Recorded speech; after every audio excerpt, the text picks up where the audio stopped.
মোৰ শুভাকাংক্ষীসকলে মোক বহুদিনৰ পৰা এটা অনুৰোধ কৰি আহিছিল যে মই দিনটো কেনেদৰে ব্যস্ত থাকোঁ। আজি মই ভাবিছোঁ মোৰ শুভাকাংক্ষীসকলৰ অনুৰোধ মৰ্মে মোৰ দিনটোৰ ব্যস্ততাখিনি আপোনালোকৰ লগত শ্বেয়াৰ কৰিব বিচাৰিছোঁ।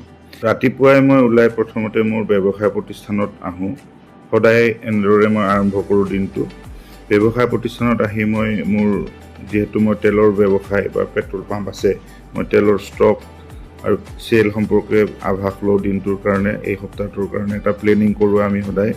আৰু এইখিনি কৰাৰ পিছত মই CCTVত মই ব্যৱসায় প্ৰতিষ্ঠানটোত নথকা সময়ত কেনেধৰণে কি মোৰ ষ্টাফে কি কৰিছিল সেইটো অলপ নিৰীক্ষণ কৰোঁ। তাৰপিছত মই ষ্টাফৰ লগত কিছু কথা পাতোঁ। তাৰপিছতেই এই গোটেই ব্যৱসায়টোৰ বিষয়ে আভাস লোৱা হোৱাৰ পিছত মই তাৰ পৰা বিদায় লওঁ আৰু পোনে পোনে তাৰপিছত মই গুৱাহাটীলৈ ৰাওনা হওঁ। এনেদৰে মই মোৰ